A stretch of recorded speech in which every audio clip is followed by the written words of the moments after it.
Good morning everyone, welcome to my YouTube channel. जैसे कि आप देख रहे हैं कि आपके स्क्रीन पर मैं एक फ्लूइड मैकेनिक्स का सिलेबस शो कराने की कोशिश कर रहा हूं, जो बीटेक सेकेंड ईयर का एक बहुत ही अच्छा सब्जेक्ट है और ये सिविल और मैकेनिकल दोनों के लिए काफ़ी ज़्यादा इम्पोर्टेंट सब्जेक्ट है जो बीटेक सेकेंड ईयर में पढ़ाया जाता है।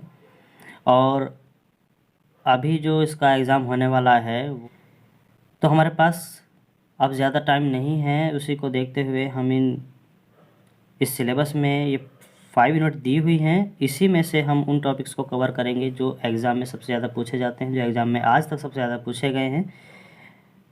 तो फ्रेंड्स, ज़्यादा टाइम न लेते हुए हम इसको शुरू करते हैं और कोशिश करेंगे कि उन टॉपिक्स को ज़्यादा से ज़्यादा कवर किया जाए, उन न्यूमेरिकल्स को ज़्यादा से ज़्यादा अच्छी तरीके से सॉल्व किया जाए जो एग्ज़ाम में काफ़ी ज़्यादा पूछे जाते हैं और प्रॉब्लम क्रिएट करते हैं।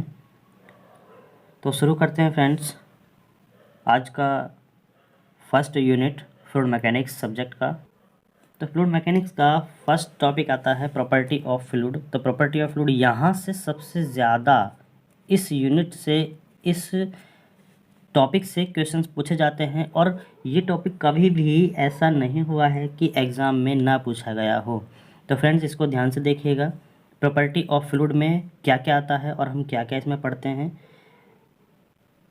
अगर कहीं पर आपको समझ ना आए तो आप कमेंट बॉक्स में कमेंट करके मालूम कर सकते हैं, या फिर मैं उसमें अपना व्हाट्सएप नंबर दे दूंगा, वहाँ पर आप अपने सभी डाउट्स को क्लियर कर सकते हैं, मुझसे अलग में बात कर सकते हैं और समझ सकते हैं। तो आइए फ्रेंड्स, करते हैं हाइड्रोलिक्स। सबसे पहले हम टॉपिक्स देखते हैं हाइड्रोलिक्स।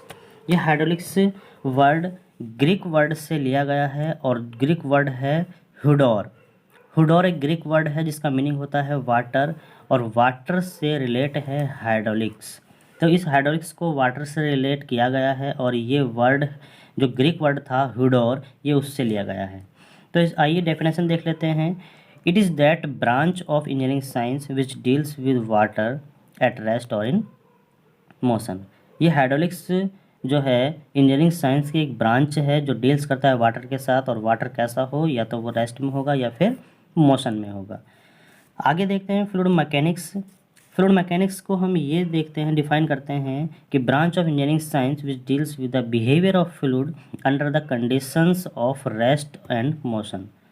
यहाँ पर फ्रेंड्स हम ये देख रहे हैं कि जो भी हमारे पास फ्लूइड मैकेनिक्स में डेफिनेशन है, फ्लूइड मैकेनिक्स को डिफाइन कर रहे हैं, वो इंजीनियरिंग साइंस की एक ब्रांच है जो डील्स करता है फ्लूइड के बिहेवियर पर, और उसमें जो कंडीशंस होती हैं रेस्ट की और मोशन की, ये उस पर डिपेंड करता है।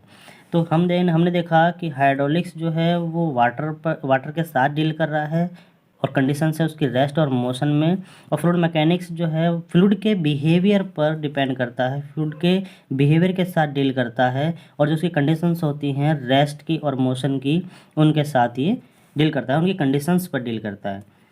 अब फ्लूइड मैकेनिक्स को हम 3 कैटेगराइज में डिफाइन करते हैं। फर्स्ट है fluid statics, second fluid kinematics और थर्ड है फ्लूइड डायनेमिक। फ्लूइड स्टैटिक में हम ये देख रहे हैं कि the study of incompressible fluids under static condition. Static condition में अगर फ्लूइड हम कहते हैं कि रुका हुआ है तो उसकी जो स्टडी करेंगे हम करेंगे फ्लूइड स्टैटिक्स में। और अगर फ्लूइड हमारे पास क्या है, मोशन में है, बट जो फ्लूइड पर फोर्स है या फ्लूइड पर एनर्जी है वो हमको मिलती है फ्लूइड के वेलोसिटी और एक्सेलरेशन के कारण, तो हम उसको कंसीडर नहीं करते हैं। ये कहाँ आता है? ये आता है फ्रेंड्स फ्लूइड काइनेमेटिक्स में। अब पहुंचते हैं फ्लूइड डायनामिक्स में। तो फ्लूइड डायनामिक्स में हम जैसे ही पहुंचे तो जो हमें फोर्स या एनर्जी उस फ्लूइड के फ्लो, वेलोसिटी और एक्सेलरेशन के कारण हमें मिल रहा था, हम उसको भी फ्लूइड डायनामिक्स में कंसीडर करके चलते हैं। तो फ्रेंड्स, ये तीनों फ्लूइड मैकेनिक्स की इस जो कंडीशंस हैं, कैटेगरीज हैं, उनको हमने देखा। जो फ्लूइड स्टैटिक्स है वो फ्लूइड के स्टैटिक कंडीशंस की जो स्टडी है वो होती है, और फ्लूइड काइनेमेटिक्स में हमने देखा कि फ्लूइड हमारा मोशन कंडीशन में है, बट उस पर जो फोर्स और एनर्जी हमको मिलती है उसके वेलोसिटी और उसके एक्सेलरेशन के कारण उसको हम कंसीडर नहीं करते हैं, लेकिन फ्लूइड डायनामिक्स में इसको कंसीडर करके चलते हैं। आइए आगे देखते हैं। आगे हमारे पास मिलता है मैटर। अब मैटर क्या होता है? मैटर की डेफिनेशन आप सभी जानते होंगे, ये हमने बेसिक जो हमारे प्रीवियस ईयर की क्लासेस हैं उसमें हमने पढ़ा होगा। तो आइए इसकी डेफिनेशन हम देख लेते हैं। डेफिनेशन में हमें क्या मिलता है? डेफिनेशन में देखते हैं कि ये मैटर या फिर हम बोलते हैं सब्सटेंस, मैटर और सब्सटेंस। तो सब्सटेंस या मैटर, हम डेफिनेशन अगर इसकी देखें तो हमें मिलता है कि anything that has contain mass and occupy space is called matter. यानी कि वो कुछ भी जो स्पेस घेरता हो और अपने आप में मास रखता हो, यानी कि उसके पास मास होना चाहिए और वो स्पेस घेरता हमें दिखाई दे, तो हम उसको बोल सकते हैं मैटर। एग्जाम्पल अगर हम लें तो ये एक हमारे पास पेंसिल है, पेंसिल में हमें कुछ मास दिखाई दे रहा है और जब हम इसको रखते हैं तो ये कुछ स्पेस भी ऑक्यूपाई कर रहा है, स्पेस भी घेर रहा है, तो हम इसको क्या कहेंगे? मैटर कहेंगे। क्लियर? अब मैटर की 3 स्टेट हमें दिखाई गई हैं। सबसे फर्स्ट हमें दे रखी है solid state, second liquid state और थर्ड है हमारे पास गैसेस स्टेट। फर्स्ट में देखते हैं कि सॉलिड स्टेट में क्या होता है कि मॉलिक्यूल्स आर वेरी क्लोज, जो उसके मॉलिक्यूल्स होते हैं वो बहुत ही पास पास होते हैं। लिक्विड स्टेट में large space between molecules, molecule के बीच एक बड़ा स्पेस हमें दिखाई देता है। गैसेस स्टेट में क्या होता है? Still large space between molecule, जो मॉलिक्यूल्स हैं उसके बीच बहुत ही ज़्यादा स्टिल लार्ज स्पेस हमको दिखाई देता है। और फ्रेंड्स, जो हम सब्जेक्ट फ्लूइड मैकेनिक्स को पढ़ने वाले हैं तो उसकी स्टेट होती है फ्लूइड स्टेट और फ्लूइड स्टेट। हम इन 2 स्टेट को मानते हैं, 2 स्टेट को फ्लूइड स्टेट कहा जाता है। एक तो लिक्विड स्टेट फ्लूइड स्टेट कहा जाती है और गैसेस स्टेट भी फ्लूइड स्टेट कही जाती है। तो हम जो पढ़ने वाले हैं इस सब्जेक्ट के अंदर वो हम फ्लूइड स्टेट में लिक्विड स्टेट और गैसेस स्टेट पढ़ने वाले हैं। सॉलिड स्टेट की हम यहाँ पर बात नहीं करते हैं। तो आइए देखते हैं फ्लूइड। फ्लूइड हमारे पास हमने बताया था लिक्विड और गैस, इन दोनों को हम क्या बोलते हैं? फ्लूइड बोलते हैं। तो फ्लूइड की डेफिनेशन हम अगर देखें तो a fluid is a substance which is capable, इस वर्ड को फ्रेंड्स याद रखिएगा, which is capable of flowing, या हम बोल सकते हैं try to flow. A fluid is substance which is capable to flow, यानी कि जो फ्लूइड है वो एक सब्सटेंस है जो फ्लो करने में कैपेबल है, फ्लो करता है। या अदर डेफिनेशन से अगर हम देखें तो any substance which can flow is called fluid, मतलब कोई भी वह सब्सटेंस जो फ्लो कर सकता है उसको हम फ्लूइड कहते हैं। और फ्लूइड और मैकेनिक्स इन 2 सब्जेक्ट से मिलकर के एक सब्जेक्ट बनता है जिसका नाम है फ्लूइड मैकेनिक्स। अब फ्लूइड को तो हमने जान लिया, तो मैकेनिक्स को हम देखें तो मैकेनिक्स है it is study of force and its effect acting on a body, या बोल सकते हैं हम सब्सटेंस। कोई हमारे पास ये सब्सटेंस है, इस पर हमने एक फोर्स को एक्ट किया, इस फोर्स का इस सब्सटेंस पर, इस बॉडी पर क्या इफेक्ट पड़ेगा, जो उसकी स्टडी करते हैं वो करते हैं हम मैकेनिक्स में। तो मैकेनिक्स में हम उस सब्सटेंस पर जो फोर्स लगा हुआ है उसकी इफ़ेक्ट को हम देखना चाहते हैं तो हम मैकेनिक्स में उसकी स्टडी करेंगे। और जो फ्लूइड है लिक्विड और गैसेस स्टेट में अगर हम जाते हैं उसको हम उसका फ्लो देखना चाहते हैं तो हम उसको स्टडी करेंगे फ्लूइड में। तो जब इन दोनों को हम कंबाइन करते हैं तो हमें एक सब्जेक्ट मिलता है जो है फ्लूइड मैकेनिक्स, जिसमें फ्लूइड की और मैकेनिक्स यानी कि किसी बॉडी पर लगने वाले फोर्स के इफेक्ट की स्टडी हमको करनी होगी। Characteristic of fluid, characteristic of fluid पे हम आते हैं तो फ्लूइड की कुछ कैरेक्टरिस्टिक्स भी होती हैं जो कि हैं it has no defined shape, इसकी कोई भी डिफाइंड शेप नहीं होती है, but conform to the shape of the containing vessel, यानी कि जिस वेसल में ये रखा जाएगा कन्फर्म ये उस शेप को कंटेन करेगा। ठीक है, यानी कि ये उसी शेप को ले लेगा। मतलब अगर हम इस बर्तन में फ्लूइड को भरते हैं तो ये इसी का शेप ले लेगा, और हम किसी एक इस शेप के कोई हमारे पास ट्यूब है और इसमें हम अगर फ्लूइड को भरते हैं तो ये इसका शेप ले लेगा। तो इसीलिए हम कहते हैं conform to the shape of the containing vessel, यानी कि जैसे वेसल में हम इसको भरेंगे वो ऐसा ही शेप ले लेगा। अब फ्लूइड जो होता है वो हम 2 टाइप्स में देखते हैं, 2 टाइप्स होते हैं इसके, एक तो होता है आइडियल फ्लूइड और दूसरा होता है रियल फ्लूइड। तो आइडियल फ्लूइड क्या होता है फ्रेंड्स, ये जान लीजिएगा कि आइडियल फ्लूइड हमारा एक क्या है, इमेजिनरी फ्लूइड है और ये इनकम्प्रेसिबल फ्लूइड होता है।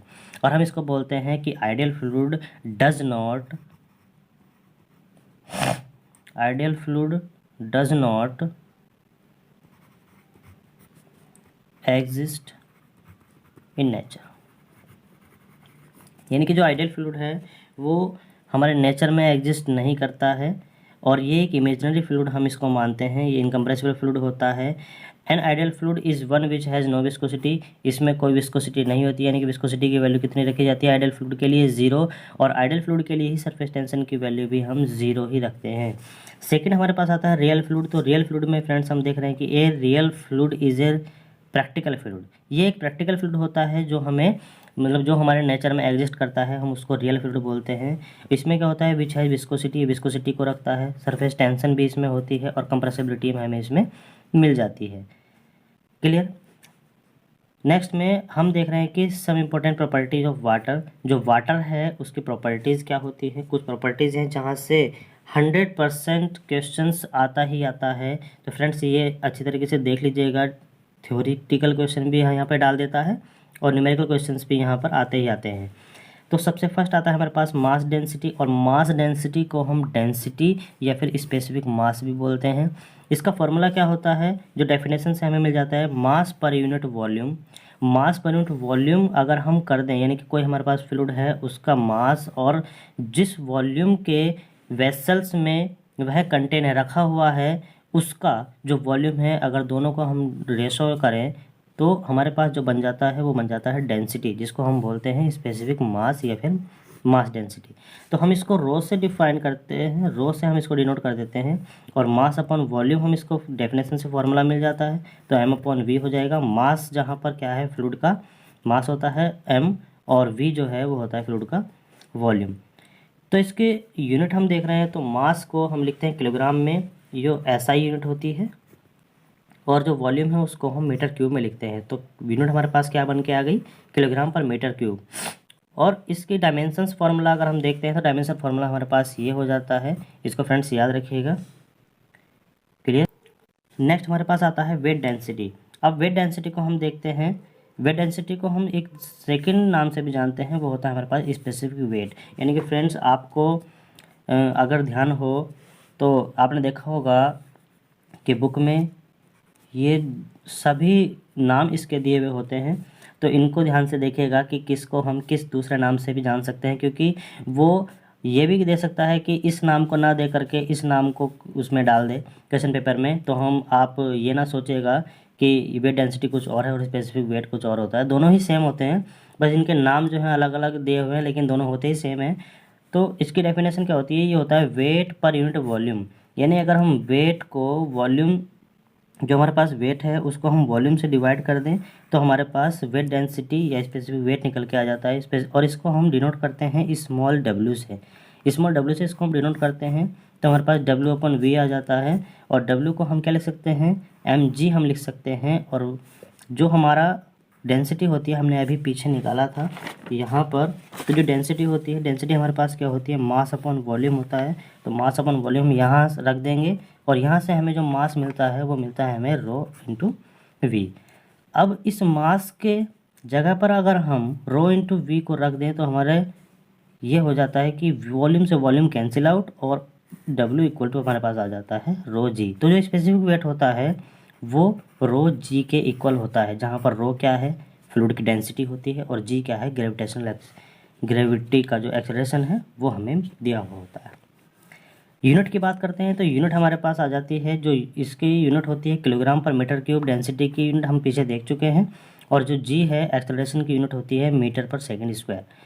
अब इसी के साथ साथ हम ये भी देख रहे हैं कि जो 1 न्यूटन होता है, फ्रेंड्स इसको याद रखिएगा, जो 1 न्यूटन होता है वो 1 किलोग्राम मीटर पर सेकंड स्क्वायर के बराबर होता है। तो इस कंडीशंस में हम ये देख लेते हैं कि किलोग्राम मीटर पर सेकंड स्क्वायर और ये जो मीटर क्यूब है इसको हम एक जगह लिखें, तो इसमें से हम न्यूटन को अगर बाहर निकालें, किलोग्राम मीटर पर सेकंड स्क्वायर को हम बाहर निकालें, तो 1 मीटर क्यूब इस तरीके से आ जाएगा, 1 अपॉन मीटर क्यूब।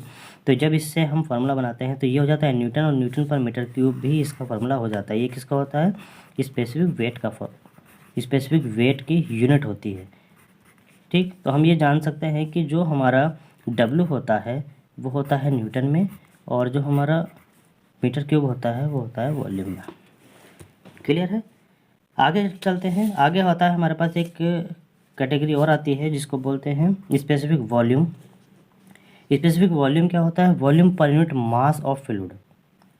अगर हम वॉल्यूम को फ्लूइड के मास से, यानी कि फ्लूइड का जो वॉल्यूम है उसको उस फ्लूइड के मास से हम डिवाइड कर दें तो हमको क्या मिल जाता है, स्पेसिफिक वॉल्यूम मिल जाता है। स्पेसिफिक वॉल्यूम हम देखते हैं तो अगर हम v को m के नीचे ले आएँ तो हमें जो है m/v हमको अच्छी तरीके से याद है, अभी हमने निकाला कि क्या होता है, डेंसिटी होता है। अब डेंसिटी को हम कैसे लिखते हैं, रो से लिखते हैं, तो इसको हम 1/रो लिख सकते हैं। तो इसीलिए हम कहते हैं कि जो स्पेसिफिक वॉल्यूम है वो क्या होता है, वो रेसिप्रोकल होता है डेंसिटी के। जो फ्लूइड की डेंसिटी होती है उसी का वो रेसिप्रोकल बन जाता है। तो यूनिट हमारे पास मिल जाती है मीटर/किलोग्राम। तो यूनिट हमारे पास आ जाती है स्पेसिफिक वॉल्यूम की मीटर/किलोग्राम। अगर हम इसकी बात करें कि डायमेंशन फार्मूला क्या होगा, तो मीटर का डायमेंशन फार्मूला हम L³ लिखते हैं मीटर क्यूब में, और यहाँ पर जो होगा किलोग्राम वो हो जाएगा हमारे पास m-1। इसको हम लिखें तो ये m-1 और L³ ये हमारे पास डायमेंशन फार्मूला इसका बन करके आता है। नेक्स्ट हमारे पास आता है स्पेसिफिक ग्रेविटी। अब स्पेसिफिक ग्रेविटी क्या होता है, ये रेशो होता है किसका, specific weight of liquid, specific weight of liquid और specific weight of standard fluid. अब स्पेसिफिक वेट ऑफ लिक्विड और specific weight of standard fluid की अगर हम बात करते हैं तो क्या होता है, इट इज़ डायमेंशनलेस और नो यूनिट। स्पेसिफिक ग्रेविटी जो होती है वो डायमेंशनलेस है, इसकी कोई यूनिट नहीं होती है, और इसको रिप्रेजेंट करते हैं हम S से। अब जब हमने बात की स्पेसिफिक वेट ऑफ लिक्विड, तो लिक्विड के लिए हम क्या लेते हैं, स्टैंडर्ड फ्लूइड प्योर वाटर को लिया जाता है। और प्योर वाटर हमें देखो फ्रेंड्स, यहाँ पर एक पॉइंट मिल जाता है कि जो हमारा 4 डिग्री सेंटीग्रेड टेम्परेचर होता है, इस टेम्परेचर पर ही हमको प्योर वाटर मिलता है, वरना अगर इससे नीचे जाएंगे तो हमें प्योर नहीं मिलेगा, इससे ऊपर जाएंगे तो हमें प्योर वाटर नहीं मिलेगा। ये टेम्परेचर पॉइंट है जिस पर हमें प्योर वाटर मिल जाता है।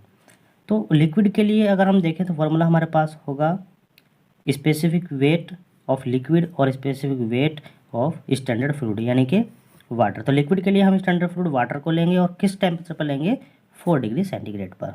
और गैस के लिए अगर हम देखें गैस को, तो गैस के लिए हम क्या करते हैं कि स्पेसिफिक वेट ऑफ गैस और स्पेसिफिक वेट ऑफ एयर। तो स्पेसिफिक वेट जो हम लेंगे वो स्टैंडर्ड फ्लूइड जो एयर के लिए हम लेंगे वो लेंगे हम हाइड्रोजन या फिर एयर को, यानी कि जो स्टैंडर्ड फ्लूइड हम लेंगे एयर के लिए उसको हम या तो हाइड्रोजन को ले सकते हैं या फिर हम ले सकते हैं एयर को, इन दोनों में से कोई भी हम ले सकते हैं। अब यहाँ पर नोट डाउन कीजिएगा, एक नोटिंग पॉइंट हमने दिखा रखा है कि जो 4 डिग्री सेंटीग्रेड होता है और 1 atm प्रेशर पर जो हमें वाटर मिलता है उसकी जो डेंसिटी हमें बताई गई है वो है 1000 किलोग्राम पर मीटर क्यूब, या हम 1000 किलोग्राम पर मीटर क्यूब को 1 ग्राम सीसी। अब ये सीसी क्या है, सीसी होता है cubic centimetre.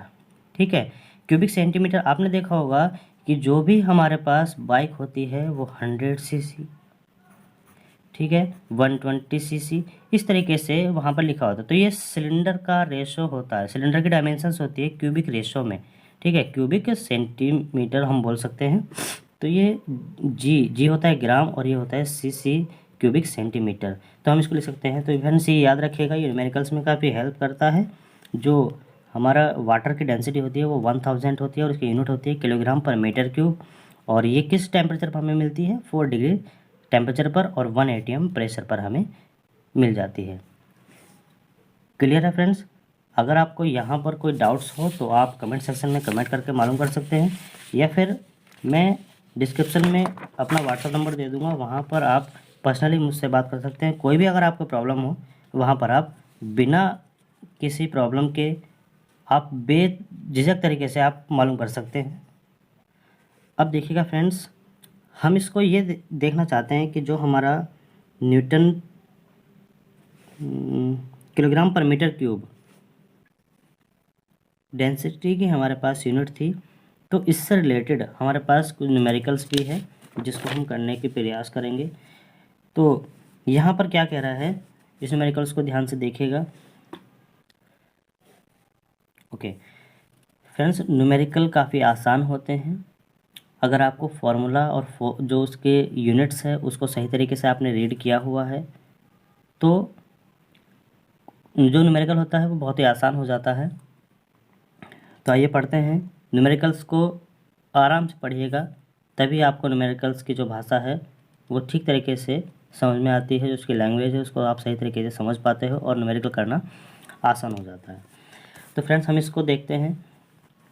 Calculate the specific weight specific mass, यानी कि स्पेसिफिक वेट को वो कैलकुलेट करा रहा है, स्पेसिफिक मास कैलकुलेट करा रहा है और स्पेसिफिक वॉल्यूम भी हमसे मालूम कर रहा है। और एक कंडीशंस और दी हुई है कि स्पेसिफिक ग्रेविटी को भी हमको बताना है। और जो लिक्विड का वॉल्यूम है वो दिया हुआ है 6 मीटर क्यूब और जो वेट है वो दिया हुआ है हमारे पास 44 किलो न्यूटन। तो आइए फ्रेंड्स इस क्वेश्चंस को करने की कोशिश करते हैं, इसका सॉल्यूशन देख लेते हैं। सबसे पहले हमें क्या लिखना है, गिवन डाटा। गिवन डाटा हमको देख लेना है। तो हमको जो दिया हुआ है वो है, एक दिया हुआ है वॉल्यूम। वॉल्यूम कितना दिया हुआ है, 6 मीटर क्यूब दिया हुआ है। और जो इसका वेट है वो हमको दिया हुआ है, तो वेट हमें दिया हुआ है 44 किलो न्यूटन वेट हमें दिया हुआ है। ये दो चीज़ हमें दी हुई है और हमसे वो मालूम करा रहा है। स्पेसिफिक वेट हमसे पूछ रहा है और स्पेसिफिक मास हमसे पूछ रहा है। स्पेसिफिक मास यानी कि हमें डेंसिटी हमें मालूम कर रहा है वो, और स्पेसिफिक वॉल्यूम और स्पेसिफिक ग्रेविटी, ये चार चीज़ें हमें बतानी हैं। तो सबसे फर्स्ट अगर हम यहाँ पर देखें तो फ्रेंड्स सबसे पहले हम देख रहे हैं कि स्पेसिफिक वेट। तो स्पेसिफिक वेट हमने पढ़ा था क्या होता है। स्पेसिफिक वेट हमारे पास होता है वेट अपॉन वॉल्यूम। तो हमारे पास वेट कितना दिया हुआ है, वेट दिया हुआ है हमारे पास 44 किलो न्यूटन और जो हमें वॉल्यूम दिया हुआ है वो दिया हुआ है 6 मीटर क्यूब। तो सबसे पहले क्या करेंगे, हम इसको किलो न्यूटन को न्यूटन में कन्वर्ट कर लेंगे। तो यहाँ पे 1000 से हमें मल्टीप्लाई करनी होगी और ये हमें न्यूटन में कन्वर्ट होके मिलेगा। तो 44 इंटू 1000 अपॉन 6। यहाँ पर हम देखते हैं तो हमें मिल जाता है, कैलसी से हम देख करके देखते हैं तो 44,000 अपॉन 6। तो हमें जो वैल्यू मिलती है फ्रेंड्स वो मिलती है 7333.33 और ये आती है हमारे पास किलो, ये आती है न्यूटन पर मीटर क्यूब में। ये हमें मिल जाता है स्पेसिफिक वेट। नंबर सेकंड हमें मालूम करा रहा है स्पेसिफिक मास, और हम जानते हैं फ्रेंड्स कि स्पेसिफिक मास जो था वो हमारे पास स्पेसिफिक मास हम डेंसिटी को बोल रहे थे, और या हम बोल सकते हैं डेंसिटी सिंपल। तो हमें ये पता चल रहा है कि ये हमसे डेंसिटी को मालूम कर रहा है और हम जानते हैं कि डेंसिटी क्या होती है, वो होती है मास पर यूनिट वॉल्यूम होती है। अब डेंसिटी हमारे पास मास पर यूनिट वॉल्यूम होती है। तो फ्रेंड्स हमारे पास मास नहीं दिया हुआ है, हमारे पास वेट है। तो हम यहाँ से क्या लिख सकते हैं कि जो स्पेसिफिक वेट होता है, स्पेसिफिक वेट को हम क्या लिखते हैं, स्पेसिफिक वेट को कैपिटल W अपॉन V लिखते हैं। कैपिटल W क्या होता है, उसका वेट होता है जो हमारे पास लोड दिया हुआ है। और हम जानते हैं जो W होता है उसको हम mg लिख सकते हैं, mg अपॉन वॉल्यूम आ जाएगा। अगर हम इस g को इस स्पेसिफिक वेट के नीचे ले आएँ तो हमारे पास m अपॉन वी बचता है, और m अपॉन वी को हम जानते हैं डेंसिटी हम बोल सकते हैं। तो क्या हम डेंसिटी के इक्वल में ओमेगा ये स्मॉल w जो स्पेसिफिक वेट से हम डिनोट कर रहे हैं, क्या इसको ले सकते हैं। तो हम क्या ले सकते हैं, rho equal to specific weight upon gravitational acceleration भी हम लिख सकते हैं। अब हमें ये देखना है कि जो हमारा स्पेसिफिक वेट है वो कितना था। हमारे पास स्पेसिफिक वेट आया था 733.33 और जो हमारे पास जी होता है वो होता है हमारे पास 9.81 और ये है हमारे पास न्यूटन, और ये इसको हम बोल देंगे मीटर पर सेकंड स्क्वायर। तो जब हम इसको सॉल्व करेंगे तो सॉल्व करने पर हमें जो मिलता है वो मिलता है 733.33 अपॉन 733.33 अपॉन में 9.81। इसको जब हम सॉल्व करते हैं तो हमको मिलता है 74.753 न्यूटन किलोग्राम पर मीटर क्यूब। ये मिल जाता है हमें डेंसिटी। और जो थर्ड ऑप्शन हमारे पास इसने मालूम किया हुआ है वो है स्पेसिफिक ग्रेविटी। अब स्पेसिफिक ग्रेविटी को जब हम देखते हैं तो वो होता है हमारे पास एस स्पेसिफिक ग्रेविटी, और फार्मूला हम जानते हैं कि डेंसिटी ऑफ लिक्विड और density of standard fluid. Density of liquid और डेंसिटी ऑफ स्टैंडर्ड फ्लूइड को अगर हम दोनों का रेशो निकाल दें तो हमको जो है स्पेसिफिक ग्रेविटी निकल जाती है। तो स्पेसिफिक ग्रेविटी निकालने के लिए हमें स्टैंडर्ड फ्लूइड और जो हमारे पास लिक्विड दिया हुआ है, फ्लूइड दिया हुआ है, उसकी डेंसिटी को देखना होगा। तो जो डेंसिटी है हमने अभी निकाली है 74.753, ये हमारे पास इसकी डेंसिटी आई थी। और स्टैंडर्ड फ्लूइड की डेंसिटी, स्टैंडर्ड फ्लूइड हम किस फ्लूइड को लेते हैं? स्टैंडर्ड फ्लूइड हमें लेना है जो हमारा वाटर होता है उसको लेना है, और वो कितने डिग्री सेंटीग्रेड पर लेना है? 4 डिग्री सेंटीग्रेड पर।